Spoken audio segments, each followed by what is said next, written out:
माननीय Shri Raghav Chadha ji, need to tap India's potential in the field of artificial intelligence. Sir, आज मैं जिस विषय पर बात करने के लिए खड़ा हुआ हूं वो आज से भारत से कहीं ज्यादा आने वाले कल के भारत के लिए जरूरी है।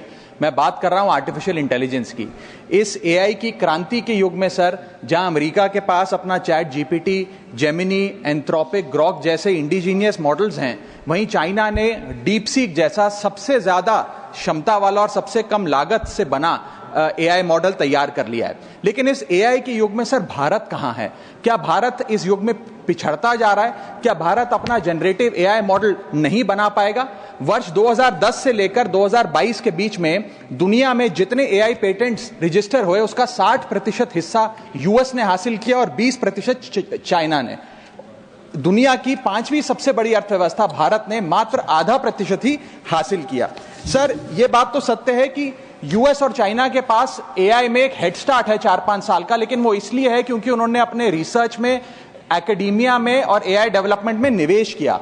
सर, भारत की बहुत बड़ी आबादी एआई के वर्कफोर्स का हिस्सा है। बताया जाता है कि एआई की कुल वर्कफोर्स का 15% हिस्सा भारतीयों से बनता है सर, जहां 4.5 लाख भारतीय एआई प्रोफेशनल्स के तौर पे फॉरेन कंट्रीज में काम कर रहे हैं।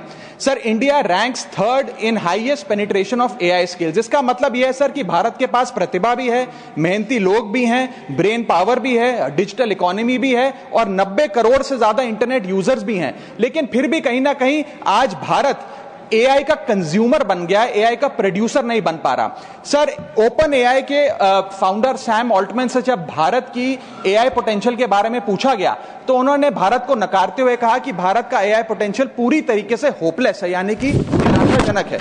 आज समय आ गया सर कि हम उन्हें जवाब दें और भारत इस एआई के युग में एआई प्रोड्यूसर बने, ना कि एआई कंज्यूमर। इसके लिए सर कई कदम उठाने होंगे। सबसे पहले हमें इंडिजीनियस एआई चिप्स बनाने होंगे, इंडिजीनियस चिप मैन्युफैक्चरिंग भारत में इजाद करनी होगी। इसी के साथ साथ सर हमें एक डेडिकेटेड एआई इंफ्रा फंड तैयार करना होगा, एआई रिसर्च ग्रांट्स देने होंगे, एआई टैक्स ब्रेक्स देने होंगे और टैलेंट माइग्रेशन रोकना होगा ताकि भारत का टॉप टियर एआई टैलेंट और देशों में जाकर काम ना करे बल्कि भारत में काम करे।